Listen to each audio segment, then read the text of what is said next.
Aujourd'hui, on est en présence de Bruno Maltor. Alors, premièrement, merci d'avoir accepté mon invitation. Salut, merci à toi. Du coup, Bruno, si tu devais résumer ton parcours en deux, trois phrases, comment tu le présenterais?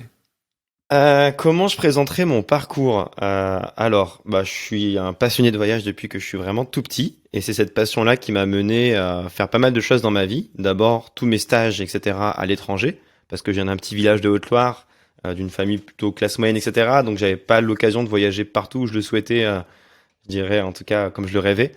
Donc j'ai saisi toutes les opportunités dans mes études pour toujours voyager. Et pendant mes études, j'ai notamment lancé un blog voyage qui s'appelait Votre Tour du Monde, qui s'appelle toujours Votre Tour du Monde, en 2012. Donc à une époque où on était Oh. très loin de pouvoir espérer vivre de ça. Tu vois, en 2012, TikTok n'existait pas. En 2012, Instagram venait tout juste de naître, en 2011 précisément. Donc enfin bref, on était vraiment dans un monde différent, etc. Donc j'avais créé un blog par pure passion du voyage et un peu de curiosité, je dirais, web marketing, etc. Qui est au fil du temps devenu mon travail. Ok, super. Alors, tu viens de me faire, c'était un très bon résumé. Tu viens de Ok. me faire penser à une question, un truc que je me suis souvent posé, c'est que en général, donc tu l'as dit, tu viens d'une famille plutôt modeste, moi aussi, et je me suis rendu compte qu'en fait, moi dans ma famille, il y a personne qui est très intéressé au voyage. Donc, comment ça t'est venu ça finalement? Je sais pas si t'avais Ouais. voyagé en famille peut-être. Maintenant, c'est un truc tout bête. Enfin, moi, je le mets en tout cas sur ça. C'est que quand j'étais petit, mes parents, ils ont mis une immense carte du monde à côté de mon lit, en fait. Mais vraiment immense. Et pour moi, j'avais 5 6 ans, tu vois. Et pour moi, c'était quelque chose d'irréel. C'était Avatar, c'était Disneyland ou quoi.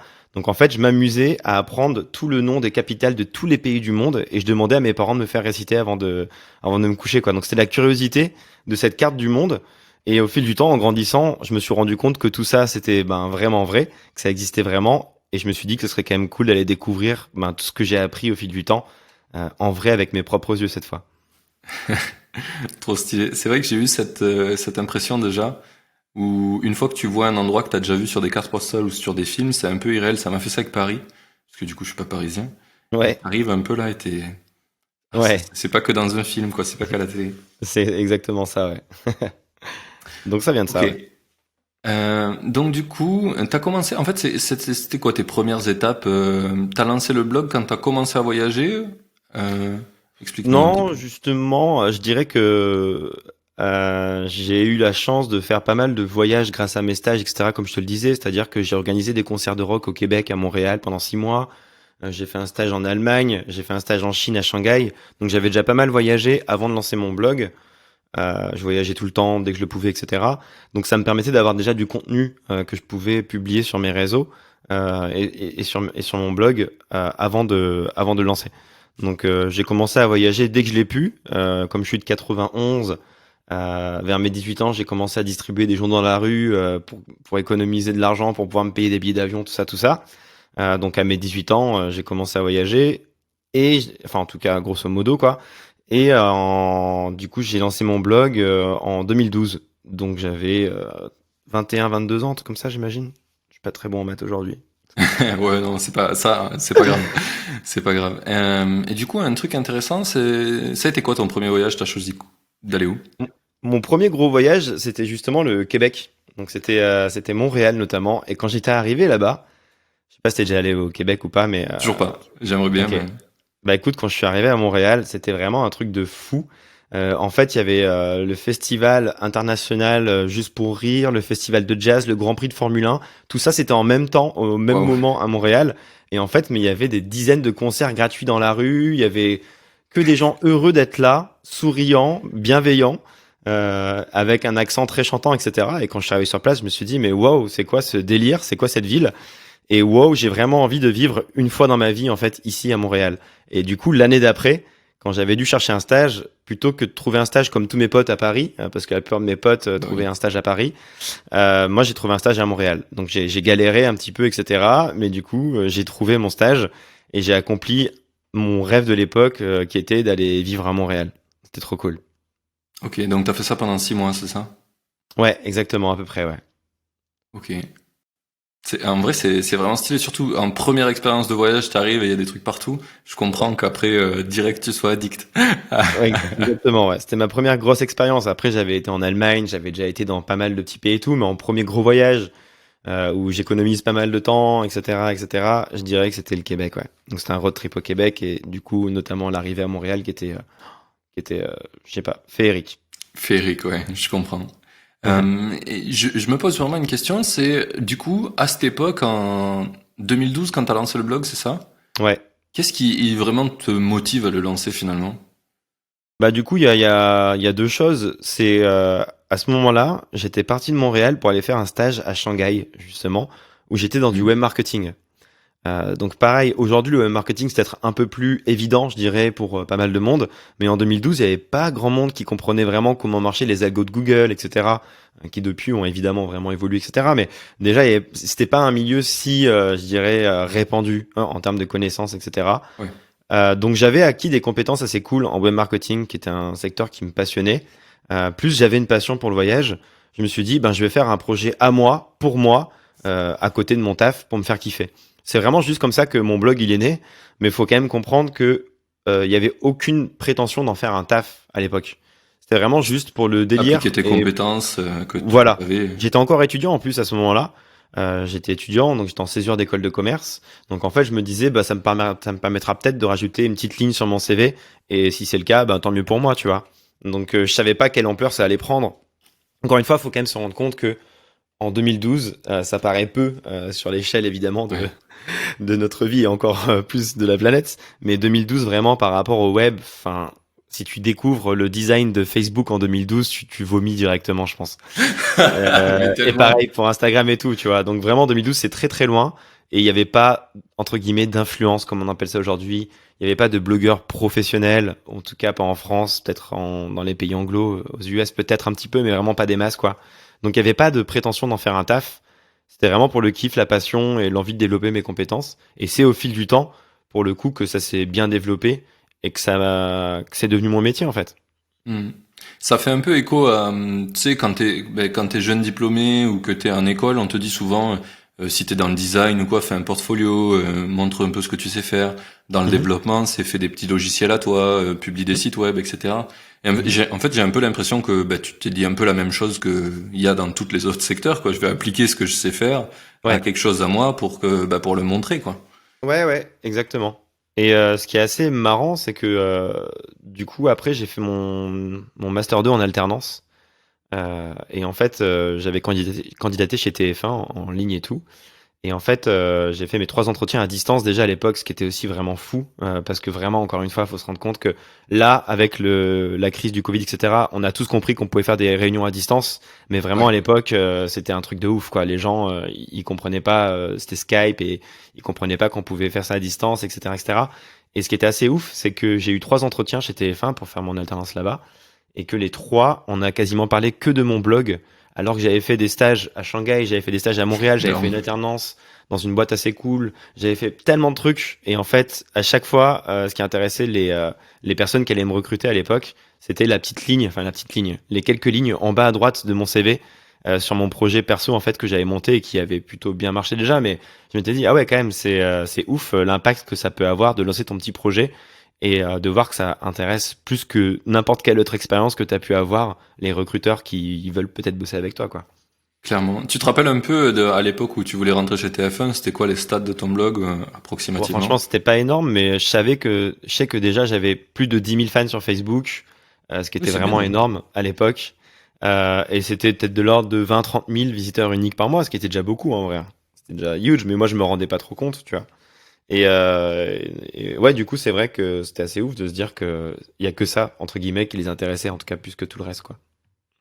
C'est intéressant, ça, je pense, pour les gens qui commencent à rentrer dans la vie active, de se dire, bah, au pire, tu fais un projet qui va t'aider pour Ouais. trouver un taf, ou par hasard aussi, ça peut devenir ton métier. Ça peut être cool Exactement. aussi. Exactement. Bah, en fait, c'est ce que je pourrais conseiller tout de suite aux gens qui écoutent le podcast, c'est notamment quand tu es étudiant, c'est le moment de ta vie où tu peux vraiment tenter des trucs en fait. Et moi, je sais que parce que bon, il y a jamais de bon ou de mauvais moment. Il y a quelqu'un qui te dira vaut mieux le faire à tel Oui. moment, pas après être marié ou j'en sais rien. Bref, ça on s'en fout. Il y a jamais de bon moment parfait ou de mauvais moment. Mais en tout cas, moi, je savais que sur le web, je pouvais créer mon projet avec très peu d'investissement. Je sais pas, acheter mon autre domaine, acheter un thème sympa sur ThemeForest, enfin ce genre de truc, ça m'a coûté moins de 100 balles. Et Ça après, bah existait à l'époque c'était déjà. Thème Forest, ouais, heureusement, Putain, ça m'a c'est des sauvé un vieux. peu. Je voulais bien faire les choses, justement. C'est ça, peut-être, qui a fait que ça s'est bien développé. C'est que j'avais acheté un thème qui était stylé, enfin, en tout cas pour l'époque. Ouais. J'avais fait un logo. Il m'avait fallu des journées entières pour me faire mon propre logo qui me plaise, etc., etc. Donc, je C'est voulais quand celui même que bien. tu viens de changer il y a pas longtemps, là? Ouais, exactement. Ouais, ouais. Putain, il a duré, ouais. Ouais, 8 ans, ouais. Ça a fait Stylé. sa vie, il a fait sa petite vie, justement. Mais il a bien vécu. D'ailleurs, c'est marrant, souvent, je vois le logo, l'ancien logo, utilisé par des gens en tant que photo de profil sur Facebook, etc. Enfin, tu sais, les gens, ils se rendent pas compte que c'est Ouais. mon logo à la base, mais il a plutôt bien vécu. Bon, il a mal vieilli, mais en tout cas, il a bien vécu. Et ça, c'était plutôt cool, c'était marrant. Mais ouais, ça veut pas dire que c'est ça aussi, peut-être, qui a fait que ça s'est bien développé. C'est que dès le début, j'y ai mis toute ma passion et tout. Et ce que je voulais dire, c'est que faut pas hésiter à se lancer, notamment quand t'es jeune, etc. Parce que c'est le moment où t'as le plus de temps potentiel aussi devant toi pour des projets. Donc il n'y a pas de bon, de mauvais moments encore une fois. Mais moi, en... ça a été un moment idéal pour moi en fait de lancer mon projet parce que voilà, j'habitais à Shanghai, etc. J'avais mon stage, mais à côté je pouvais faire des petits projets assez cool. Et c'est ça qui a fait que j'en suis arrivé là sans doute aujourd'hui. Donc ouais, ça c'était cool. Ok. Et du coup, t'as été pris à TF1? Ouais, imagine non, vieille histoire du coup. Ouais. Non, non, j'ai été pris. Super, les gars, faites ça. C'est ça. Non, non, j'ai été pris et c'est ça qui est ouf, c'est que j'étais entre guillemets en finale, c'est quand il reste plus que 2 ou 3 personnes et je l'ai encore fait à Mhm. distance. Et moi, j'y croyais vraiment pas parce que c'était 2012, non 2013 du coup, 2013 et 2013 encore une fois, genre, enfin, jamais j'aurais cru qu'une si grosse entreprise, des si, tu vois, genre un mastodonte de la télé. Genre puissent être aussi novateurs en fait dans leur recrutement. En tout cas, les gens qui m'avaient recruté l'étaient visiblement. Donc c'était le feu et j'ai été recruté. Et ça aussi Et d'ailleurs, ça a été fait dans une réflexion de voyage parce que mon école de commerce que j'avais choisie, elle s'appelait ouais. Euromed, c'était celle de Marseille. Elle s'appelle Kedge désormais. Et en fait, si j'avais fait cette école, c'est parce que je pouvais faire et de l'alternance et un échange universitaire. C'est-à-dire que normalement, l'alternance, c'est 3 jours, 2 jours. 3 jours en entreprise, Ouais. 2 jours à l'école, 4 jours, un jour, ce genre de truc. Moi, c'était 9 mois à temps plein chez TF1, où j'avais été pris du coup, et après 5 mois en échange universitaire, enfin 4 mois. Ce qui veut dire que j'ai pu faire mes 9 mois à temps plein chez TF1, et après, donc c'était trop cool parce que j'étais vraiment impliqué dans ma mission, etc. Et après, je suis parti 4 mois en échange à Lima, au Pérou, parce que je m'étais dit, j'ai déjà eu la chance de vivre en Asie, j'ai déjà eu la chance de vivre en Amérique du Nord. Où est-ce que j'aimerais bien, tu vas poser mes valises Ouais. prochainement. Bon, j'avais fait allemand LV2, donc ça m'aidait pas trop dans ma démarche, mais je me suis dit YOLO, je pars au Pérou. C'était un de mes rêves aussi de voir le Machu Picchu, etc. Donc je me suis dit, ben plutôt que de juste faire un voyage là-bas, je vais partir en échange. Donc j'ai été pris là-bas et je suis parti en échange au Pérou. Donc ça, c'était trop cool. Tu penses que ça a une vraie valeur différente de vivre quelque part ou de voyager quelque part? Ah bien sûr, bah oui, bien sûr. Tu vois, rien que, tu vois, Montréal, j'aime trop cette ville, mais quand il va juste pour 2 3 jours en plein Grand Prix de Formule 1, etc., c'est pas la même chose que si tu y vis pendant 6 mois ou tu y passes en hiver, etc. Ça te permet de vraiment découvrir de façon plus approfondie, en fait, une ville, un pays, une région, une mentalité des gens, une culture. Bien sûr, moi j'ai fait 5 ans de digital nomadisme, hein, plus ou moins. Là, je suis à Paris Ouais. actuellement, mais ces 5 dernières années, j'ai eu la chance de vivre à Prague, j'ai eu la chance de vivre à Saint-Pétersbourg, j'ai eu la chance de vivre à Lisbonne, de vivre à New York un petit peu, de vivre à Séville, de vivre enfin tu vois, à Budapest, dans plein d'endroits. Et à chaque fois, bah, l'expérience n'est pas du tout la même entre un simple voyage de quelques jours et Ouais. poser tes valises quelque part. Clairement. Tu prêches un convaincu, hein, parce que comme je t'ai dit, je suis à Albufeira, là. Ouais, ouais, Après, exactement. moi, je fais 1 ou 2 ou 3 mois, ça dépend. Ouais, Mais ouais, ouais, clairement, j'ai envie d'essayer plein d'endroits et pour voir où c'est que je ouais. m'arrêterai, quoi. Ouais, tu Mais m'étonnes. Alors, j'ai fait une vidéo sur le digital nomadisme qui a déjà 2 ou 3 ans. Parce qu'il y avait plein de gens qui étaient curieux par rapport à mon style de vie et tout, tu vois, ce qui est normal. Parce que, encore une fois, le Covid a plein de points négatifs, évidemment. Je suis bloqué chez moi en tant que blogueur voyage. Donc, voilà. Mais d'un point de vue, je dirais, un poil positif, on a tellement gagné de temps d'un point de vue, justement, évolution des mentalités, je dirais, par rapport au web. Et on se rend compte qu'il y a plein de métiers, notamment, qu'on peut faire à distance. Il n'y a pas que blogueur voyage qui te permet de pouvoir voyager et de pouvoir poser tes valises où tu le souhaites sur la planète. Il y a les oui. développeurs web, il y a les web designers, il y a les créateurs d'applications. Enfin, il y a tellement de taf comme ça. Bref, du coup, il y a plein de gens qui me questionnaient par rapport à mon taf et notamment surtout par rapport à mon style de vie qui est d'être digital nomade. J'avais fait une vidéo là-dessus et je sais pas où je voulais en venir. Donc c'est dommage, je me suis un peu perdu. Mais dans cette vidéo, non, ouais, si, je sais où je voulais en venir. Toi, tu dis que tu fais un mois des fois, parfois. Moi, dans cette vidéo, je dis qu'il faut faire quand même attention et qu'il faut pas enchaîner de ouf les Ouais. destinations. Faut pas se dire je vais faire 5 jours à Bangkok, 5 jours à Chiang Mai ou je ne sais quoi. Je recommande personnellement de rester quelques mois, si possible, dans un endroit pour justement pas risquer de burn-out, je dirais, du digital nomade, parce que j'en connais qui enchaînaient trop les destinations et qui à la fin ils se perdaient. En fait, ils comprenaient même plus pourquoi ils étaient là à tel moment, à Oui, tel c'est ça. endroit, T'as parce juste que envie de t'enchaînes trop. dormir. Et t'as pas le temps de faire des rencontres, etc. Donc en fait, t'es nulle part, enfin t'es partout et t'es surtout nulle part à la fois. Donc je dirais que dans un monde idéal, si vous voulez être digital nomade demain, bah essayez de rester 2-3 mois, c'est cool, minimum dans une destination. Moi j'ai essayé de rester 1 an entre mes voyages, entre chaque desti. Par exemple, j'ai passé 1 an à Prague, plus ou moins, enfin 6, 7, 8 mois à peu près. 8, 9 mois. Budapest à peu près pareil, 8, 9 mois. J'essaie de rester plus de 6 mois à chaque fois, quoi. Et je trouve que c'est cool. T'as pas peur que si tu restes longtemps, tu t'attaches trop aux gens, à la ville et ça soit dur de partir, du coup? Hum, Après, moi, j'avais quand même pas mal de voyages à chaque fois. C'est-à-dire que quand j'habitais à Prague ou à Budapest, quand je dis que j'ai vécu entre 6 et 10 mois, je sais même plus exactement, parce que c'est il y a C'est ton 3 camp ans, de base, quoi. c'était mon camp de base, mais je voyageais quand même pas mal à droite à gauche. Donc, je dirais qu'à temps plein, j'étais à peine 6 mois, tu vois. Enfin, un peu moins, du coup. Donc, ça me permettait à chaque fois de partir, de revenir, mais c'est vrai, le plus longtemps tu restes, le plus tu vas vouloir rester. Après, est-ce que c'est une mauvaise chose de vouloir rester quelque part si tu t'y sens vraiment bien? Tu vois, c'est une question qu'on peut se poser aussi. Ceci étant dit, ce qui est assez marrant, c'est que je suis revenu en France personnellement après 5-6 ans de digital nomadisme. Ouais. Alors, je sais pas si ça veut dire que je vais y rester longtemps en France, mais ça me manquait aussi, tu vois. J'avais un peu genre le truc du, je vois tous mes potes d'enfance, etc., grandir, etc. Moi, j'ai pas trop l'occasion de les voir de par mon métier et tout.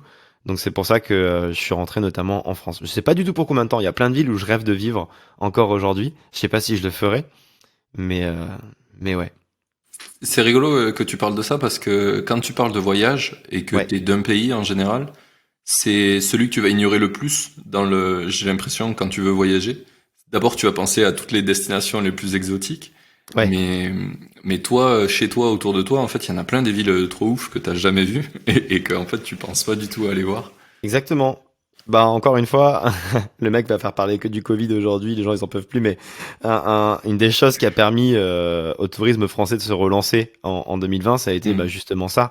Moi je sais que j'avais déjà pas mal voyagé en France dans le passé, j'étais allé à Saint-Malo, Montpellier, Toulouse, etc. etc. Et typiquement, les vidéos qui cartonnent sur mes réseaux, c'est les vidéos en France. Parce que les gens, ils partagent en masse, ils sont trop contents quand il y a une vidéo un peu sympa qui sort sur leur ville, etc. Et du coup, cette année, enfin 2020, plus que jamais, j'ai voyagé en France. C'était déjà un souhait de base pour montrer justement qu'on a plein de belles choses en France. Moi, typiquement, je viens d'Auvergne, RPZ, et du coup, j'y suis allé cet été. Et c'était tellement cool de partager un peu tout ce qu'on pouvait faire en Auvergne en termes de randonnée, en termes de bonne bouffe, etc., etc. Et du coup, je pense que beaucoup, beaucoup de gens ont voyagé en France en été 2020 notamment. Et c'était cool parce que ça leur a permis de comprendre que il y a pas mal de belles choses en France aussi. De toute façon, on est à la première destination touristique mondiale. Oui. Bon, on est souvent en fight avec l'Espagne, mais en gros, on est souvent dans les premiers en tout cas. Et c'est pas pour rien, quoi. C'est pas que pour Paris, c'est notamment pour la France en général. On a un patrimoine euh, culturel qui est fou. Il y a une diversité géographique qui est extraordinaire entre les montagnes, la mer Méditerranée, les océans, enfin l'océan Atlantique. Il y a tellement de choses en France. Et je pense qu'il y a beaucoup de gens qui s'en sont rendus compte en 2020 à cause des... Oui, non, mais clairement, clairement, tu prêches un convaincu, hein.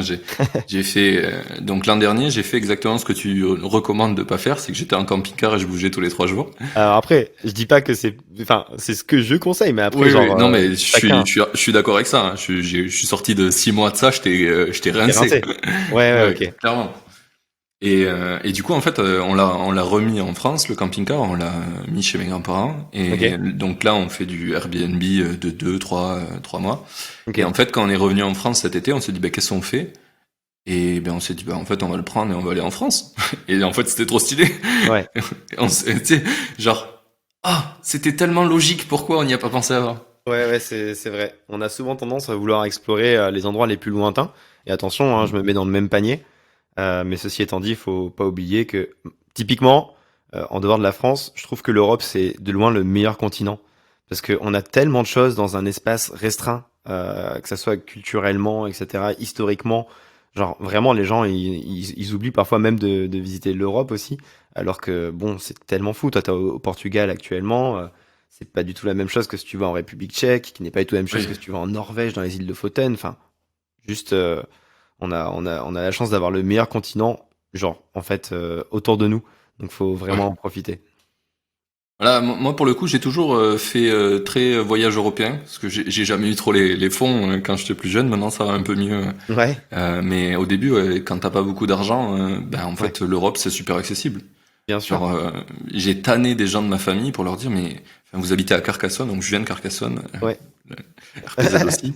Et en fait, je leur ai dit, mais il y a des vols Ryanair à 30 balles et vous Ouais, pouvez aller à Porto. Et ouais, c'est un autre univers, hein. C'est pas si loin, c'est 30 euros. Qu'est-ce que vous ouais, faites, quoi?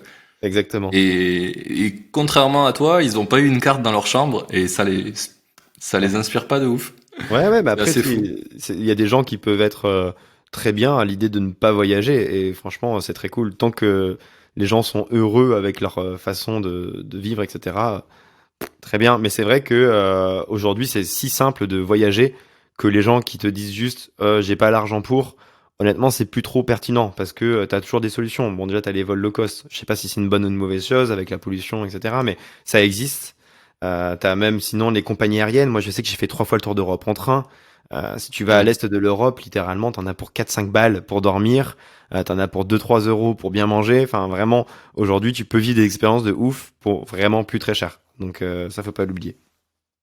Oui, oui, oui, non, je suis d'accord. Après, pareil que toi, hein, je force personne à voyager, mais je pense que c'est une expérience importante à Bien sûr. vivre une fois dans sa vie au moins, Ah parce ouais, que, c'est clair. enfin, ça ouvre l'esprit de ouf. Ah Euh, bah oui, ça te permet de, en fait, être un peu moins nombriliste peut-être par rapport à plein de choses. Clairement. Donc, c'est sûr, ouais. Là, ouais, ouais, c'est sûr que le voyage peut apporter beaucoup de choses. C'est rigolo d'ailleurs. Moi, ça m'a fait un peu l'effet de, au début quand j'ai voyagé, j'ai commencé, si tu veux, par la Finlande. Ça a été mon premier gros voyage où j'ai vécu un an là-bas, du coup, pour une année à l'étranger. Et ça m'a fait tellement me sentir nul dans mon propre pays, tu sais, au début, dans le sens où on a une valeur, tu sais, quand t'es français, que tu vis en France et que t'es pas sorti de la France, t'as une super valeur de chez toi, on est les meilleurs de plein de choses Ouais, pour nous. ouais, bien sûr. Et quand tu sors au début, tu te dis mais foi. Et pendant 2-3 ans, j'avais vraiment une vision très moche de mon propre pays. J'étais là mais putain mais qu'on est nul. Et maintenant, Ouais, tu sais, à force d'avoir voyagé aussi, je crois que tu te rends compte que bah, chacun est un peu nul dans ses trucs et ouais, y a pas vraiment de meilleur, mais il faut apprendre de chacun quoi. Mais exact. et enfin je pense de voir ça, c'est super important. Je trouve. Il faudrait trop de gens.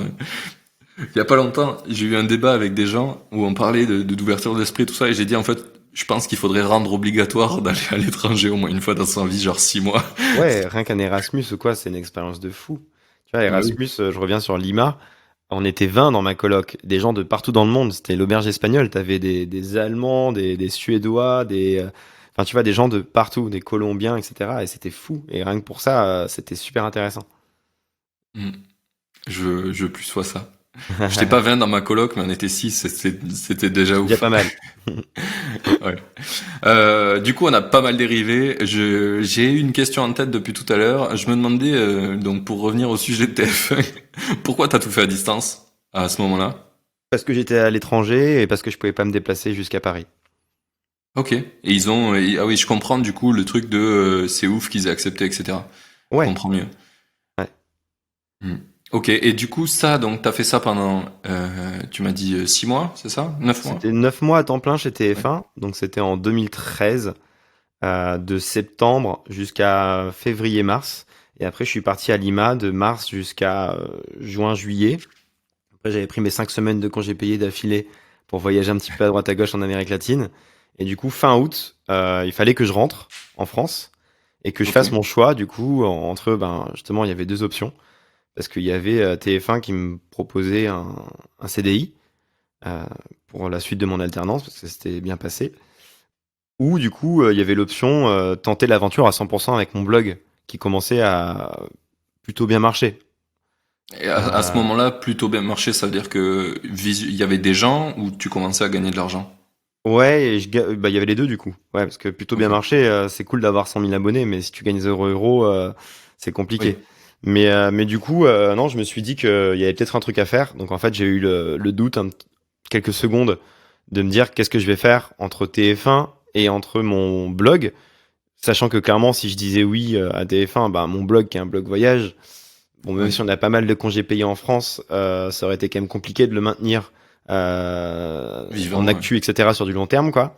Donc je me suis dit, bah écoute, bah, encore une fois, t'es jeune, etc. T'as pas d'enfant, ça te coûte rien d'essayer. Et si ça marche pas, t'auras essayé. Et au moins, si ça marche, ben t'auras tout gagné, quoi. Donc c'est à ce moment-là, du coup, en septembre 2014, quand je suis rentré, que j'ai commencé à être 100%, à être à 100% sur mon blog. Ce qui en soi était assez rapide, hein, parce que c'est-à-dire que mon blog, il avait même pas 2 ans que je pouvais déjà espérer en vivre. Alors, D'accord, ouais. je prévois la question qui arrive. Ça veut dire quoi, en vivre? Ça veut dire que c'était quand même tendu, évidemment au début.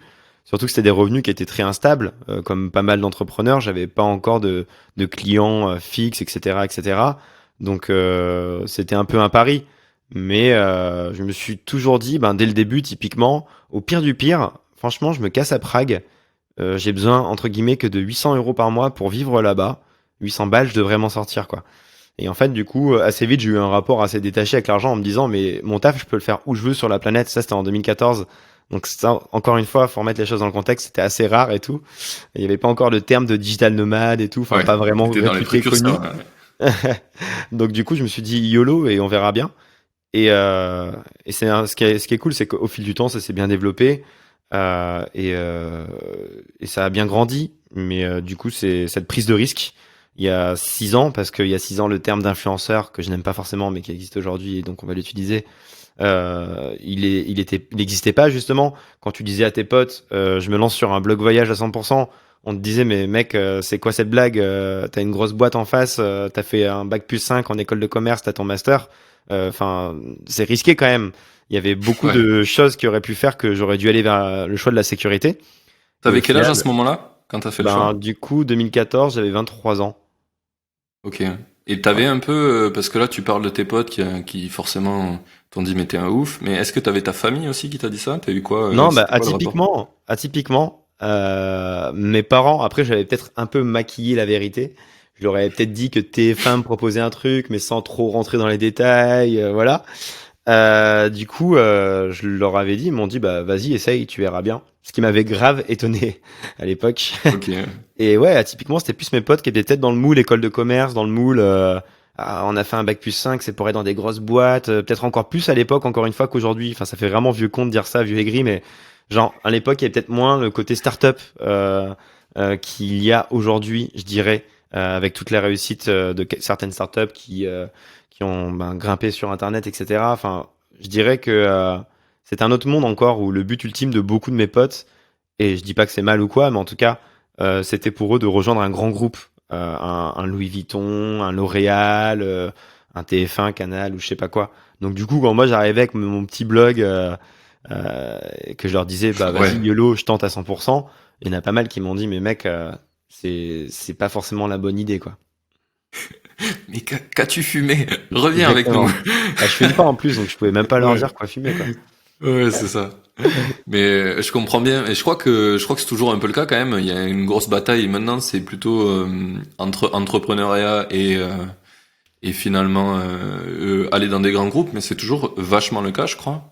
Ouais, Ça, peut-être. ça glisse de plus en plus, hein, parce que les opportunités s'ouvrent et forcément, Ouais, il y a de plus en plus de choses disponibles. Mais ouais. c'est quand même un peu ça, je pense, toujours. Mais ok, super intéressant ce feedback. Je pense qu'il y a vraiment quelque chose quand tu décides de devenir un entrepreneur et de te lancer, ça a vraiment un impact tes potes, ta famille, ton entourage et qu'est-ce qu'il va dire. Et ça peut tout faire basculer par rapport à tes choix. Ah, mais bien Ça sûr.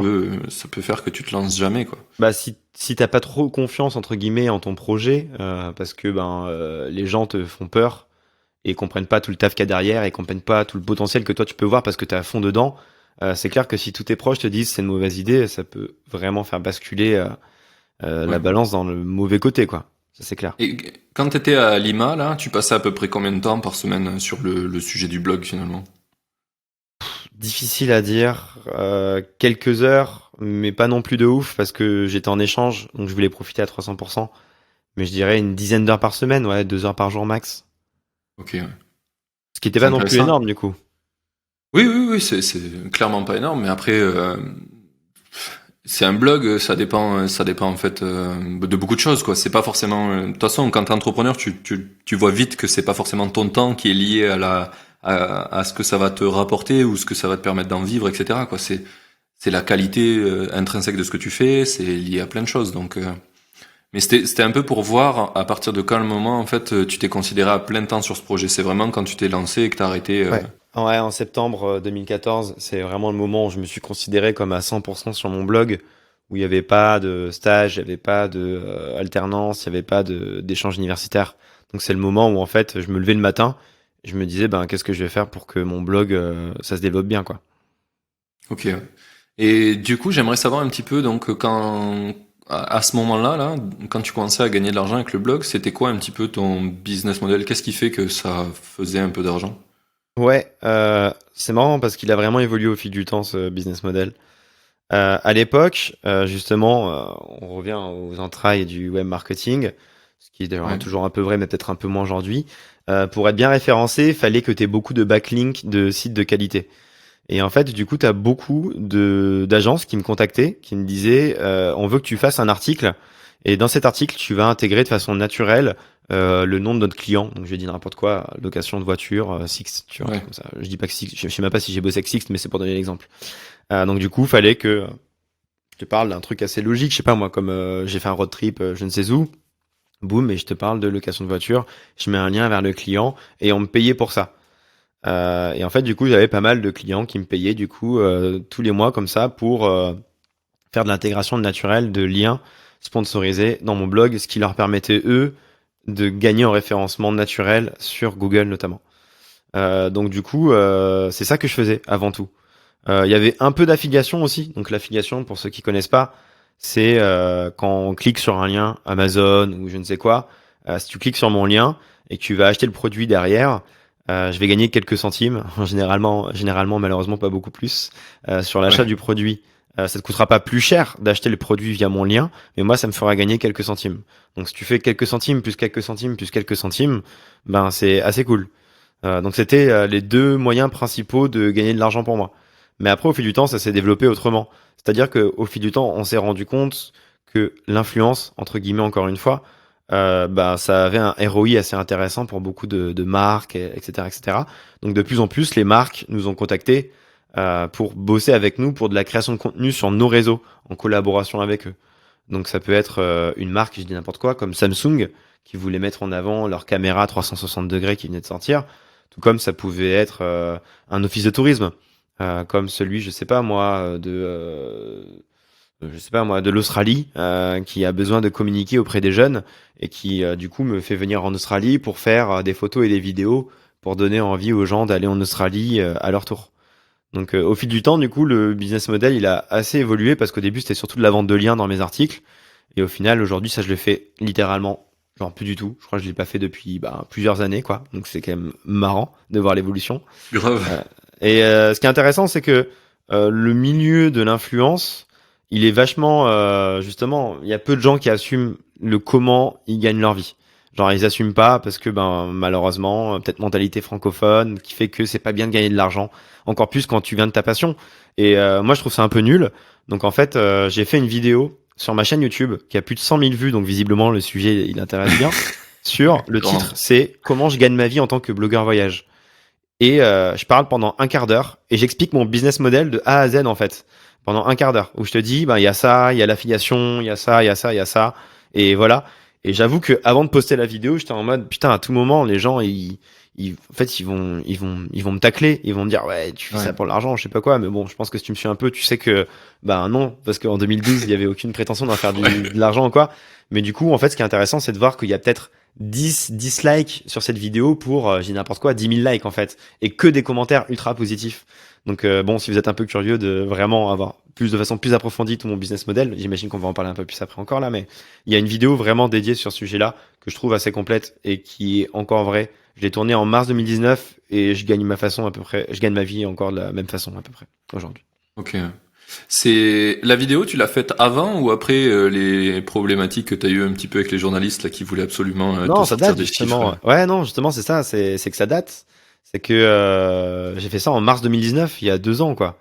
Donc, ouais, les journalistes, j'ai plein de potes journalistes que j'adore, mais mais le problème, c'est que je trouve que le gros problème déjà, c'est rien que le terme influenceur, comme je disais un peu avant.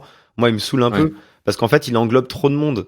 Il englobe autant le mec qui en a trimé pour être là, qui a commencé juste par passion il y a 10 ans, 15 ans, enfin, tu vois, sur un réseau et ça s'est bien développé pour lui parce il avait jamais lâché avec sa passion. Donc ça, c'est des profils cool, mais ça intègre aussi les vieux mecs, bon, les gens qui peuvent être potentiellement de la télé-réalité, qui ont 1 million d'abonnés du jour au lendemain, qui se rendent pas compte de la valeur d'une communauté et qui vont faire des sponsors tous les jours sur des trucs euh, pas forcément ouais. qualitatifs. Donc du coup, le problème déjà avec le terme d'influence, J'adore quand les on parle pincettes que tu prends. que tu prends. non mais rien que le terme d'influenceur, il est pas cool. Enfin, il est pas très sympa. C'est comme si on mettait, Il est mal euh, connoté, ouais. ouais, déjà en plus il est ultra négatif. Je trouve ça fait gourou et tout. Mais c'est comme si tu mettais tous les artistes dans le même sac.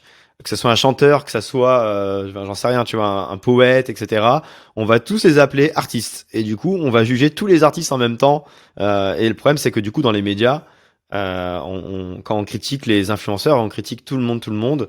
Et des fois, je me retrouve dans des papiers où je comprends juste pas ce que je fais là, mais on me Qu'est-ce que je cite fous là, ouais. et on m'associe à des mecs qui sont pas forcément très quali et qui font pas forcément ça pour les bonnes raisons. Et du coup, c'est vrai que c'est un peu dérangeant. Et moi, j'essaie de me battre au quotidien pour montrer que c'est un vrai métier, que c'est beaucoup de taf, que c'est pas être en vacances, que c'est pas ce que certains pensent en fait.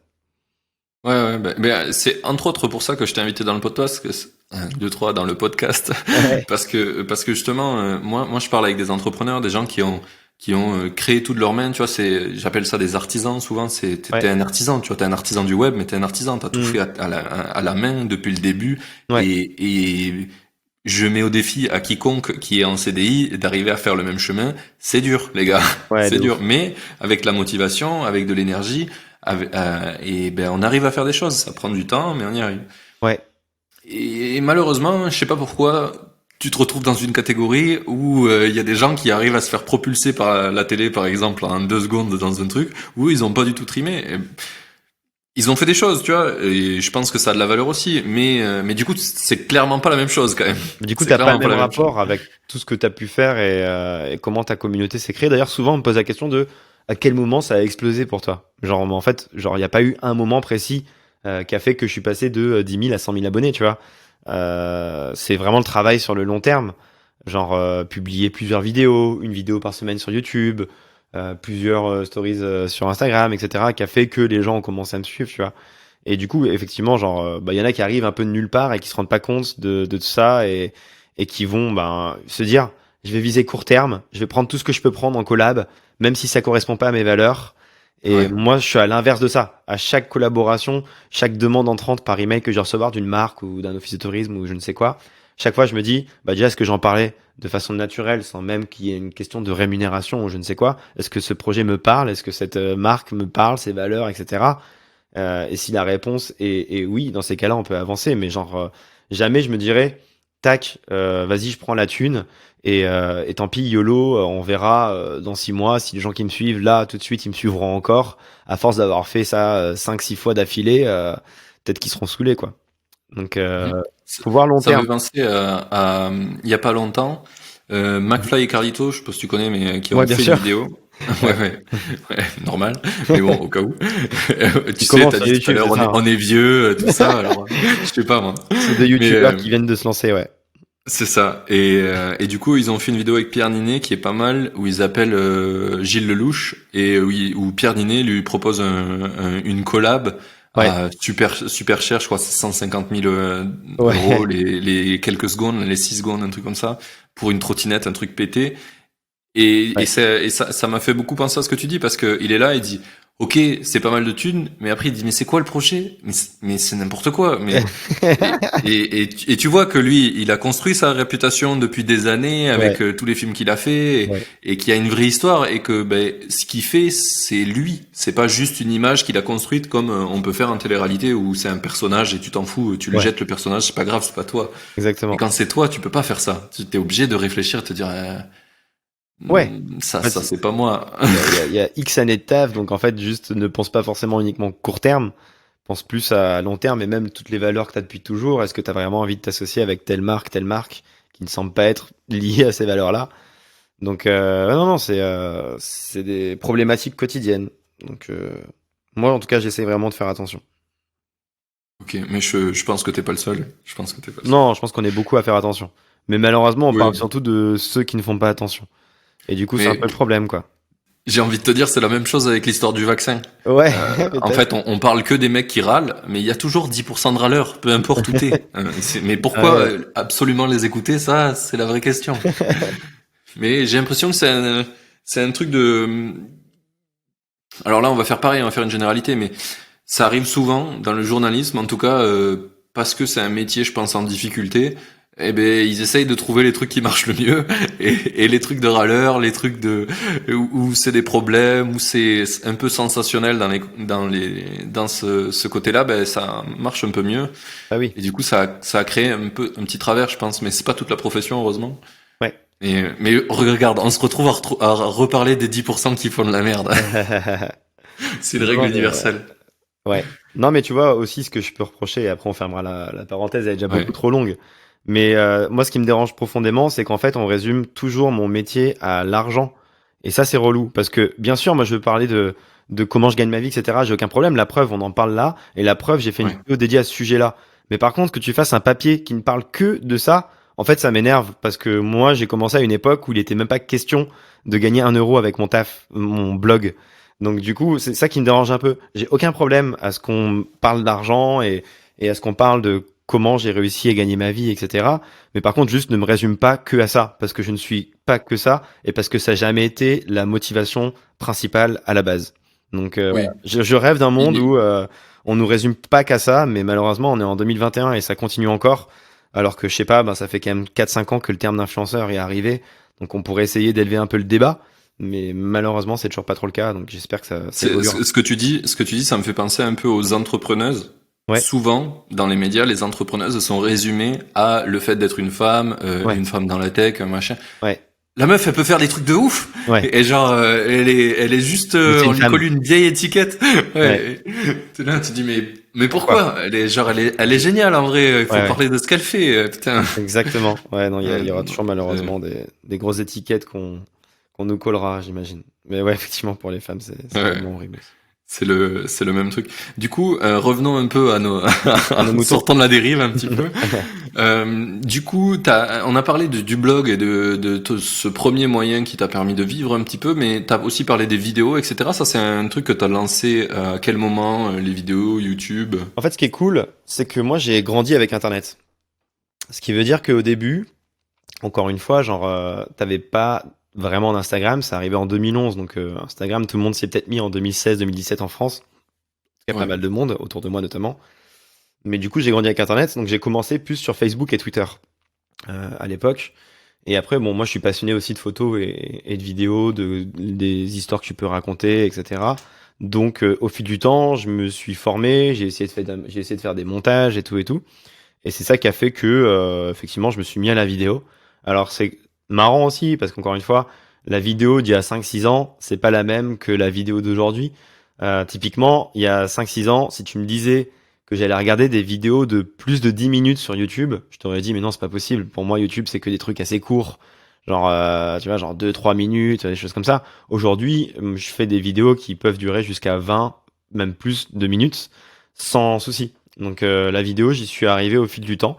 Et j'ai évolué avec Internet aussi au fil du temps. Donc, j'ai essayé de m'adapter avec les réseaux. Typiquement, tu postes pas la même chose sur une vidéo YouTube que sur un TikTok, que sur un Reels sur Instagram, que sur une story Instagram. Donc j'ai essayé d'évoluer avec le temps, quoi. Ça c'est important. Ça paraît ouais, ben bête. je crois que c'est quelque chose qui te définit bien. d'évoluer avec le temps. Et ce que j'ai vu récemment avec TikTok, par exemple, où ben tu recommences à zéro, quoi. Clairement, Ouais. t'as fait plein de choses ailleurs, et là, t'arrives et tu recommences à zéro, et t'as vraiment essayé de trouver un nouvel angle d'attaque, en tout cas de ce que j'ai vu, parce que j'ai pas TikTok, mais je suis allé voir sur le net, et c'est ouf. Comment t'arrives à faire ça un petit peu? C'est quoi on va dire ton état d'esprit quand tu te dis, bah vas-y, je vais tester TikTok. En fait, j'essaye toujours d'avoir un coup d'avance, j'imagine comme beaucoup de monde, mais j'essaye vraiment toujours de réfléchir à quelle sera genre la next big thing, comme on pourrait dire aux États-Unis d'Amérique. Ouais. Le mec un sub qui parle en anglais, tu sais. Mais du coup, typiquement TikTok, ça fait 2 ans que je suis dessus, quoi. À la base, c'était même Ah oui, Musical.ly. Je sentais qu'il y avait un ouais. potentiel. Parce que je trouvais qu'il y avait effectivement le Musical.ly à la toute base, c'était des gens qui chantent en playback, etc. Mais justement, j'ai compris qu'ils voulaient devenir une sorte de YouTube vertical, donc mobile. Sachant qu'on est tous sur nos mobiles aujourd'hui, déjà tu sais qu'il y a un potentiel. Et sur un format court, bon, tu vois, même si tu vas sur YouTube pour du format long, il y a plein de réseaux où tu vas aller consommer du snacking en mode vraiment rapide, quoi. Et je me suis dit qu'il y avait un potentiel. Et du coup, ça fait à peu près 1 an et demi, 2 ans que je suis sur TikTok déjà. Donc Ah j'essaie oui, ok. toujours en fait de me mettre avant la masse entre guillemets sur les réseaux sociaux parce que une fois que tout le monde est dessus, ben en fait juste bonne chance pour arriver à te développer parce que je prends l'exemple d'Instagram. Tu vois, aujourd'hui, il y a plein de gens qui essayent encore de percer sur Instagram. Je dis pas que c'est impossible, évidemment, mais waouh, bonne chance quand même parce qu'il y a tellement de monde, c'est tellement saturé, l'algorithme il est tellement pété que c'est galère. Alors c'est pas impossible, mais c'est galère. Alors qu'aujourd'hui c'est peut-être beaucoup plus simple d'aller sur TikTok et d'essayer de développer un truc là-bas. Je dis pas que c'est facile, mais c'est peut-être plus simple que Instagram. Donc j'essaie toujours d'avoir un petit temps d'avance et c'est ce qui me permet aussi de créer des communautés assez rapidement. Tu vois, un autre réseau que moi j'utilise depuis mes 10 ans peut-être, c'est LinkedIn. LinkedIn, réseau trop sous-coté. Genre, bah, on s'est écrit d'ailleurs dessus. Oui. Mais j'ai grave de monde qui me suit sur LinkedIn et je trouve qu'il y a trop de trucs à faire en fait sur LinkedIn. Alors, faut sortir des trucs un peu clichés, bullshit, etc. Mais il y a plein de trucs que tu peux raconter, partager, etc. qui peuvent être super intéressants. Et LinkedIn, il y en a plein qui commencent à s'y intéresser ben, depuis peut-être l'année dernière, je trouve. Tu vois, il y a eu une vraie hype plus Mhm. pour LinkedIn. Moi, ça fait depuis 10 ans que je suis dessus et que je m'y intéresse et que ça m'a permis de me développer une vraie communauté sur LinkedIn aussi. Et d'ailleurs, LinkedIn, c'est intéressant parce qu'en fait, aucune marque s'y intéresse encore aujourd'hui d'un point de vue influence, alors que je connais des gens qui ont 100 000, 200 000 personnes sur LinkedIn et des gens qui sont super intéressants d'un point de vue cible. Parce que, bon, Oui. sans faire de généralité, LinkedIn, c'est quand même un réseau de professionnels, ça c'est sûr. T'as forcément pas mal de CSP+, etc., etc. Donc, je suis curieux de voir quand est-ce que les marques vont enfin s'intéresser en fait à LinkedIn, parce qu'il y a un truc à faire aussi sur ce réseau, quoi. Ah, il me tarde, c'est mon réseau favori. C'est là où les seuls posts que je fais sur le podcast, c'est sur LinkedIn. Je fais du social selling, comme on appelle sur LinkedIn, Ok, depuis, je sais pas, 2 ans, je crois, 2 ans et demi. ouais, Quelque chose comme ça, où je me suis rendu compte vraiment que ça avait du sens. Et ouais, figure-toi que moi, j'ai eu comment dire, je sais pas, un genre de partenariat, mais en ouais, gros, j'ai fait un gros post de rageux sur les recruteurs, parce que du coup, ok, je suis développeur de métier. ouais, Et du coup, on se fait harceler sur LinkedIn, clairement. ok, J'ai passé genre, je sais pas, une journée à enlever tous les gens qui étaient recruteurs sur LinkedIn parce que j'en avais marre. ok, Et bref, du coup, j'ai fait un post sur LinkedIn qui a pas mal marché, où dedans, en fait, je disais, ça me saoule les recruteurs, hein, vous faites mal votre taf, quoi, globalement. ouais, Désolé à tous les recruteurs que j'ai heurtés, mais il y en avait qui m'emmerdaient. Et du coup, j'ai cité une boîte que je trouvais cool, qui faisait du recrutement et qui le faisait bien.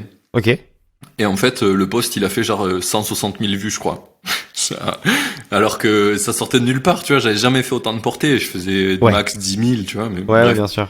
c'était il y a 2 ans et demi. Et du coup, ils m'ont contacté, ils m'ont dit, mec, tu nous as apporté trop de leads sur la plateforme, c'est n'importe quoi, genre il y a plein de gens qui nous contactent parce qu'ils ont vu ton post. Du coup, on va faire comme si t'avais fait comment ça s'appelle? Tu sais, quand t'es une boîte de recrutement, si tu conseilles quelqu'un de aller avec cette boîte de recrutement, en général, t'as une offre, un truc comme ça.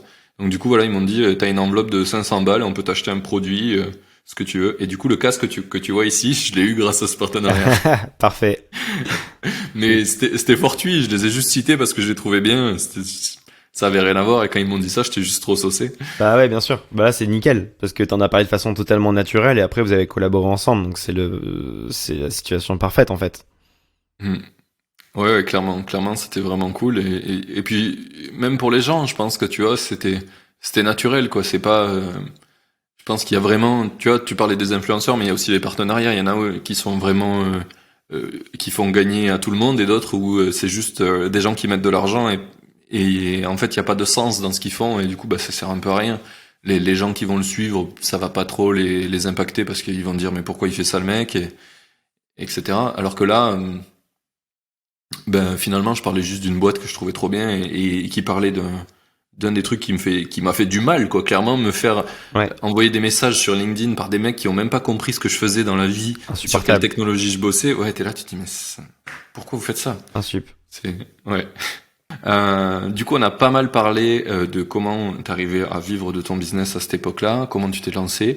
Maintenant, ce que j'aimerais savoir un petit peu, donc dans la partie 2, c'est quoi tes objectifs avec tes projets actuellement, avec ton blog, avec ta chaîne, où c'est que tu veux aller, c'est quoi le futur de Bruno Maltor en 2021? Bah après, il y a des projets, j'en ai 400 000 en tête. Après, qu'est-ce que je vais faire? Je sais pas trop. Ce que je sais, c'est que j'ai lancé un jeu de société l'année dernière qui a pas mal cartonné, mais ça m'a donné envie d'aller un peu plus loin. Donc je pense lancer une marque, mais pas une marque autour de moi, entre guillemets, tu vois. Une marque vraiment en fait pour les voyageurs, parce que je trouve qu'il y en a pas vraiment aujourd'hui. Donc du coup, j'ai envie de lancer une marque cette année. Donc ça va prendre du Ok. temps de pouvoir lancer tout ça. Mais c'est un de mes objectifs, un de mes gros objectifs des prochains mois. De créer une marque indépendante à moi. Ce sera clairement pas Bruno Maltor ou Votre Tour du Monde, parce que c'est le nom de mon blog, mais il est trop long et trop complexe. Mais du coup, c'est un de mes gros projets de l'année 2021. D'accord. Et du coup, ça consisterait en quoi cette marque? Tu veux faire, parce que là, t'as parlé des jeux, mais c'est quelque chose Ouais, autour des jeux ou plutôt... ça serait par exemple de vendre des casquettes, ce genre de choses, et en fait, qu'il y ait une sorte de communauté qui se forme autour de la marque et qui, justement, quand tu es au bout du monde, en Nouvelle-Zélande, en train de faire une rando, et que tu vois quelqu'un qui a cette même casquette que toi potentiellement, tu sais que ben, tous les deux, tu vois, vous avez les mêmes... Enfin, c'est vraiment des valeurs communes, Ouais. vous êtes tous les deux francophones parce que c'est une marque qui gagnera à être francophone avant tout. Enfin, plein de choses comme ça qui font que je trouve qu'on peut créer une sorte de marque pour les voyageurs, littéralement, qui serait super intéressante en fait. Ouais, c'est drôle que tu parles de ça parce que j'ai une amie qui fait ça, avec qui Mhm. j'ai bossé, qui faisait du web marketing avant et qui a Ok. lancé sa marque à fond. Ça s'appelle La Mouche Poulette. Tu pourras aller voir si tu veux. La mouche? Poulette. Ouais, D'accord. le nom est improbable, mais elle conçoit ses fringues elle-même et en fait Mhm. elle kiffe voyager et donc souvent elle part tous les étés, je crois, elle part faire le tour des marchés de France en van, tu vois. Enfin, Trop cool. c'est vraiment assez décalé et c'est cool. Et du coup, elle fait des fringues qu'elle brande pour voyageuses, quoi. Donc, Mhm. elle fait des pour femmes, mais elle essaye de les faire robustes, elle essaye de les faire éthiques. Elle les fait elle-même, Trop du bien. coup. Et ouais, c'est assez cool. Et, et, et ça crée vraiment une vraie communauté. Ce que tu disais, Ouais. donc, je valide ton prochain, ta prochaine step. Clairement, je Je pense suis- que ça a du sens. Ouais. Et voilà, donc je lui fais un coucou si elle nous écoute, parce que c'est vraiment un projet cool, et ça fait un moment Ouais, que je la l'idée est suis. top. Surtout Ouais, les non, non, baroudeuses. Elles gagnent à être rassemblées. Il y a des groupes sur Facebook pour les voyageuses en sac à dos, etc., qui sont trop cool. ouais, ouais. Ouais. Mais, enfin, c'est un gros, je pense que c'est un gros morceau aussi, quand tu te lances là-dedans, parce que, bah, enfin, t'apprends énormément de choses, tu vois, genre, elle fait du marketing à la base, elle a appris la couture, enfin, c'est improbable, Ouais, tu c'est vois, ouf. t'es là, tu te dis, mais, il y a tellement de choses à apprendre pour arriver à juste faire la première step, quoi, genre, une fringue. Ouais, Et, c'est clair. Beaucoup de taf.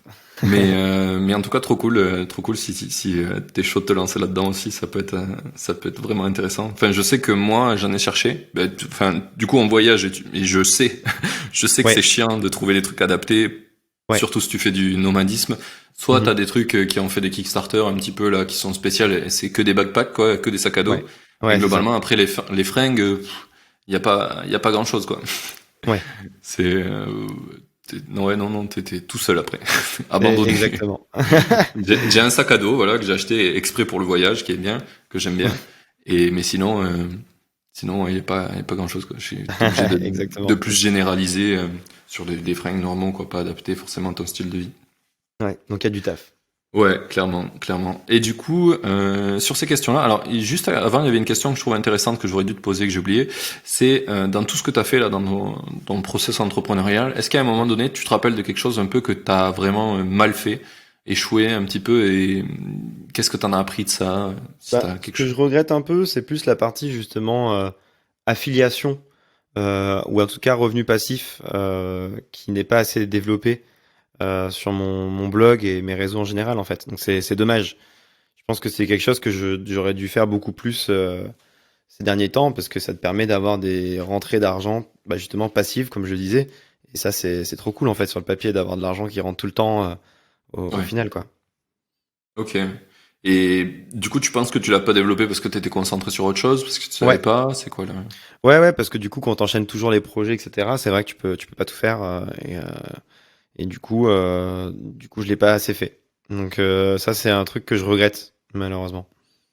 C'est un des rares regrets que j'ai, honnêtement. J'ai pas beaucoup de regrets par rapport au reste parce que, franchement, ça s'est bien développé pour moi. Donc, j'ai pas 10 000 regrets, tu vois.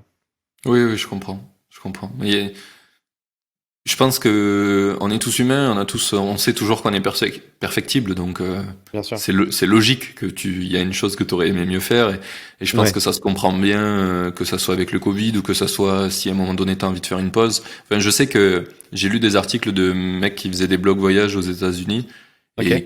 qui ont fait des genres de burn-out parce qu'ils se sont rendus compte qu'en fait s'ils arrêtent de voyager, ils arrêtent d'avoir de l'argent et du coup ça devient un vrai problème quoi. Si t'as envie juste de te poser parce que t'as envie de te poser, ben Ouais. t'as plus le droit. Ouais, ouais. Et du coup l'idée d'être entrepreneur pour un peu avoir gagné une certaine liberté, elle est plus là. Donc c'est un De peu un ouf. mindfuck. Donc ouais, je comprends bien ce point et c'est un des trucs que moi en tant qu'entrepreneur j'essaie de développer à fond. J'ai une application que j'ai fait qui me fait un peu de sous. Tu vois, ça fait genre je passe 500 balles par mois, ce qui est déjà Ouais. pas mal, sans que je la touche vraiment. Mais Bah, j'aimerais bien ça, c'est arriver trop à... bien. Enfin, Ouais, t'imagines. ouais, Enfin, clairement, hein, je peux vivre en Asie du Sud facile avec et ça. oui, bien sûr. Mais ouais, j'aimerais un peu continuer à le développer puisqu'on est deux. Il y a moi et ma copine qui voyageons tout le temps ensemble et du coup, ça serait Ok. bien d'arriver à, je sais pas, déjà si j'arrive à 1000 balles par mois, je me dirais que je suis safe, tu vois. Bah ouais, c'est exactement Euh, ça. Ce sera un solide revenu passif. Et ça, c'est trop bien. Bah, mm. j'ai commencé un bouquin qui me saoule un peu, mais j'ai quand même le dire. Tu sais, c'est le bouquin assez connu, genre La semaine de 4 heures ou je sais plus quoi. Tim Ferriss, ouais. Ouais, voilà. Bon, c'est une référence, donc il y a peut-être plein de gens qui écoutent, qui adorent. Moi, je trouve que c'est pas mal de bullshit et tout, donc ça me saoule un peu. C'est beaucoup de pages qui sont Ouais, faites pour pas beaucoup d'infos. Enfin bon, en tout cas, c'est mon ressenti. Mais bon, en tout cas, l'argent passif, etc., ça fait partie des choses qu'il faut développer pour être bah, justement tranquille et avoir moins sur le papier besoin de bosser tout le temps, quoi. Donc ça, j'aimerais bien le développer. clairement. C'est rigolo que tu l'aies commencé maintenant parce que souvent Ouais, quand tu regardes les entrepreneurs, il y en a beaucoup qui, tu sais, qui basent tout leur parcours entrepreneurial sur l'éducation, la self-éducation, quoi, le développement personnel de toi en tant qu'entrepreneur pour ouais, grandir et pour être le meilleur entrepreneur possible. ouais, Mais souvent, quand j'ai des gens dans le podcast, eh ben en fait, c'est pas la partie la plus importante. La partie la plus importante, c'est d'avoir fait des choses et de les faire et ouais, ouais, d'essayer. Et lire, c'est bien, ça aide, c'est sûr. ouais, Mais faire, c'est ce qui t'aide le plus, hein. exactement. Mais voilà, intéressant. Et j'ai un peu le même avis que toi sur la semaine de 4 heures. J'aurais eu, mais après, il faut le remettre dans le contexte. C'est un peu vieux comme livre quand même. C'est vrai, il date de il y a très longtemps, ouais. Il y a 10 Mais, piges au moins, ouais. mais si j'avais eu l'auteur en face, je lui aurais dit, pourquoi tu me parles de faire une semaine en 4 heures si tu m'as écrit un livre aussi long? Genre, il y a un problème. Ouais, Mais, ouais, mais c'est- sinon, ouais. Sinon, après, je pense que ça a aidé plein de gens et c'est cool. sans aucun doute. J'espère au moins, ouais. Bon, en tout cas, c'est une référence. Ouais, bah, Je... je pense que s'il a fait référence, c'est parce que ça a eu de l'impact. Après, Ouais, tu sais, c'est un peu c'est rigolo, ce sujet revient tout le temps, mais c'est, comment dire?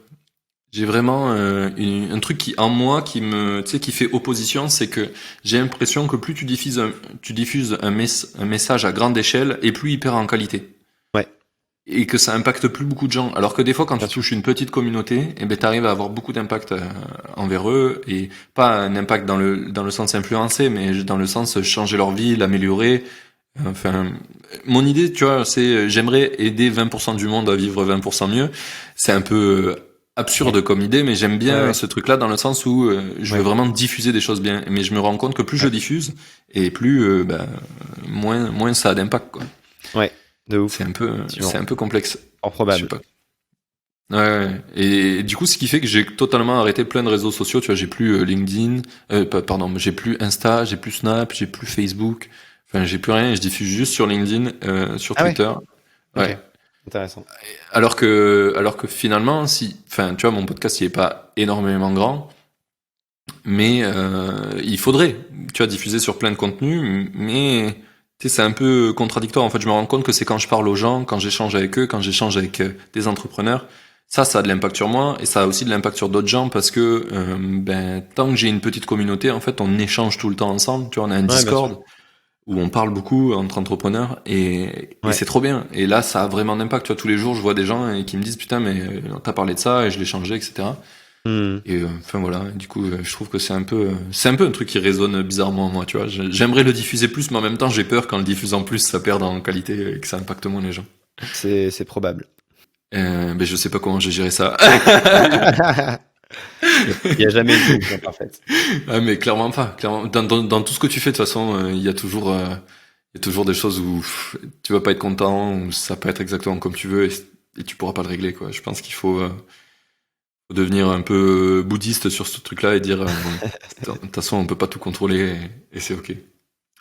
Du coup, là, sur mes questions finales, un petit peu, actuellement, par exemple, un des trucs que je trouverais intéressant, c'est de parler de comment t'as géré la situation du Covid là, Mhm. parce que forcément, ça a un impact sur ton business. Et donc, la question à l'origine, c'est comment tu optimises ton revenu. Mais Ouais. je pense qu'on peut la transformer en comment tu gères quand il y a des trucs du genre le Covid.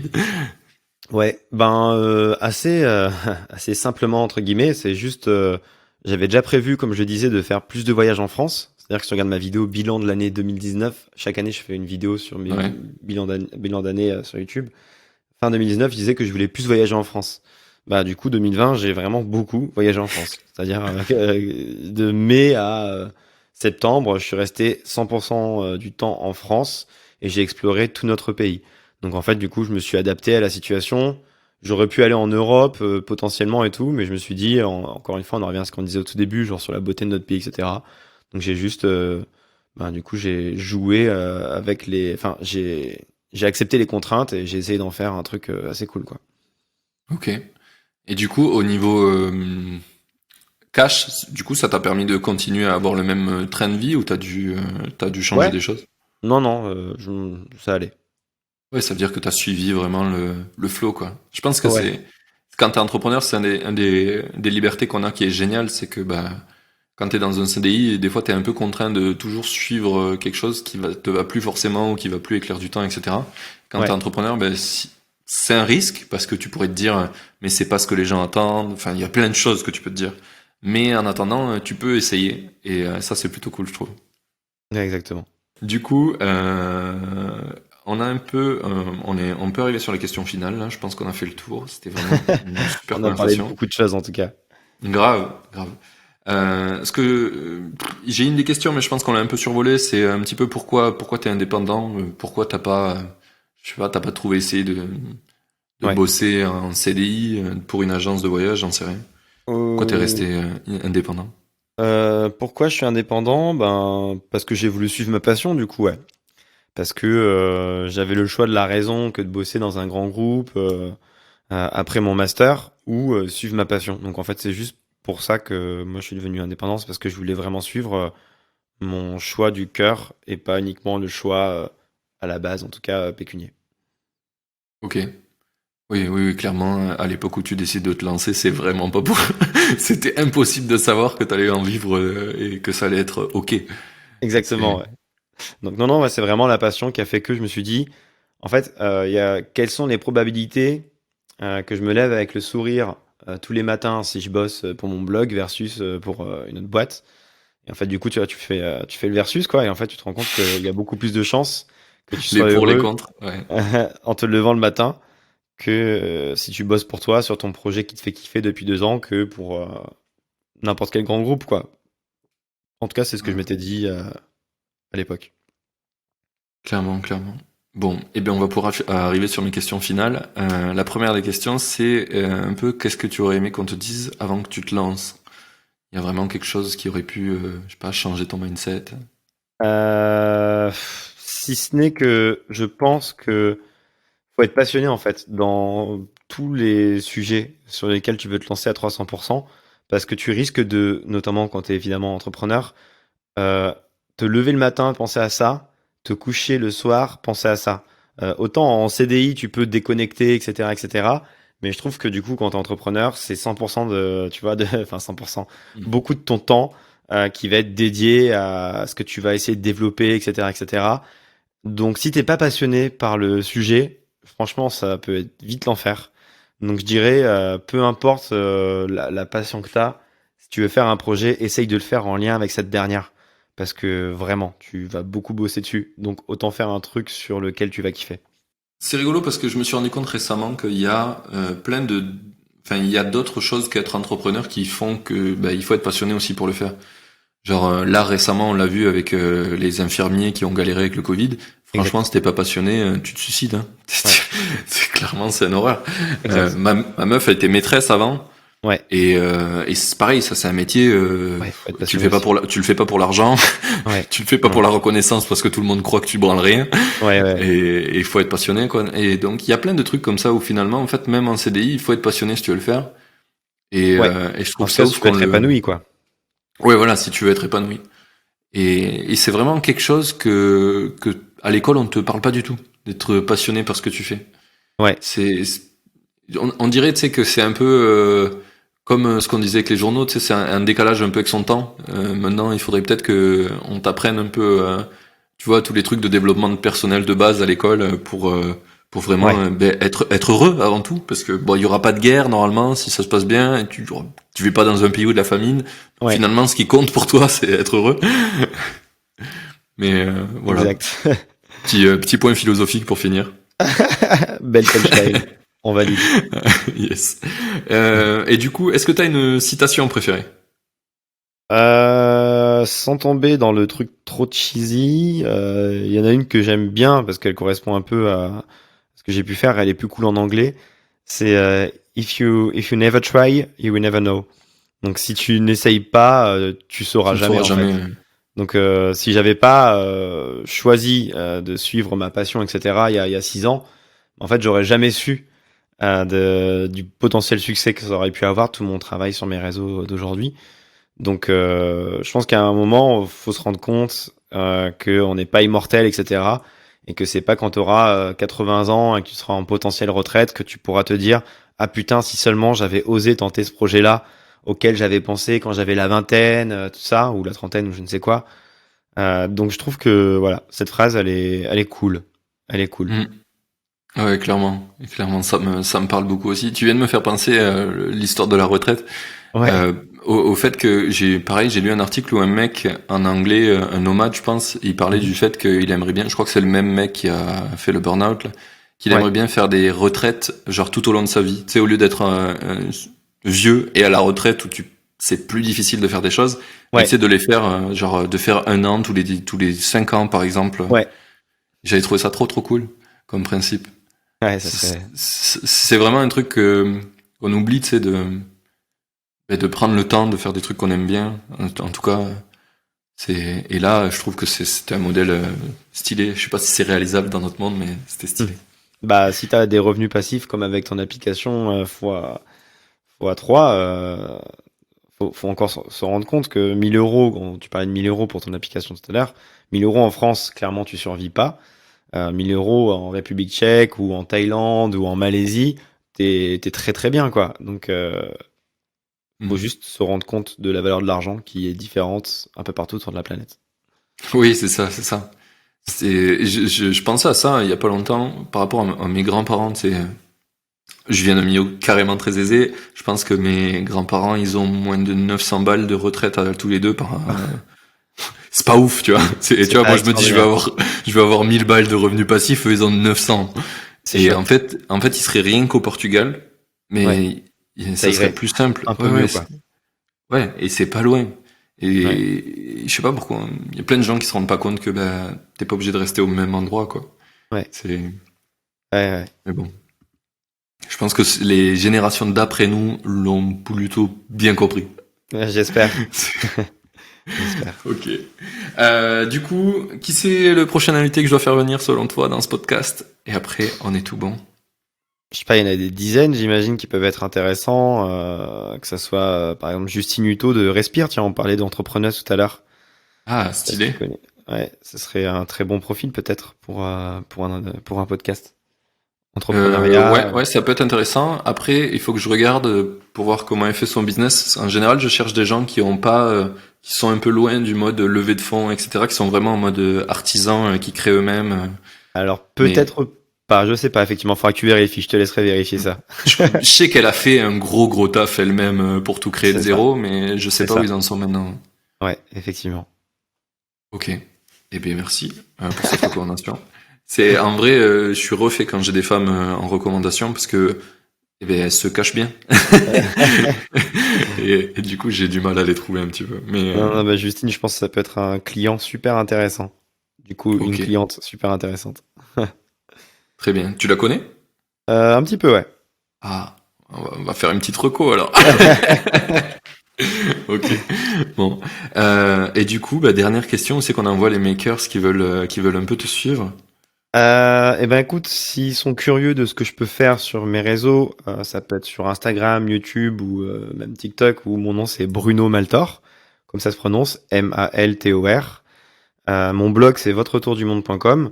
Et sinon il y a aussi bien sûr LinkedIn. Bah pareil, c'est Bruno Maltor. J'ai pas changé de prénom et de nom en l'espace de 10 secondes. Entre-temps. Donc ils hésitent pas, ouais. Très bien. Tout ça sera mis dans la description du podcast. Trop cool. Euh, Merci beaucoup d'être venu. C'était un plaisir de t'avoir. Bah merci à tout le monde d'avoir écouté nos échanges si longs. On a dû parler 8h30 à peu près. Mais non. Mais tu sais, ils sont habitués, les gens, dans le podcast. Il y a pas longtemps, le mec de Génération Do It Yourself, il a fait un podcast de 3h30. Je pense que on est OK avec 1 heure. Mon format, c'est 1 heure en général. Donc là, on est Ok. 1h14, ça va. Ok, très bien. Bon, parfait. Cool. Merci en tout Très cas. bien. Merci à toi. Et à la prochaine. Salut. Yes. À très vite.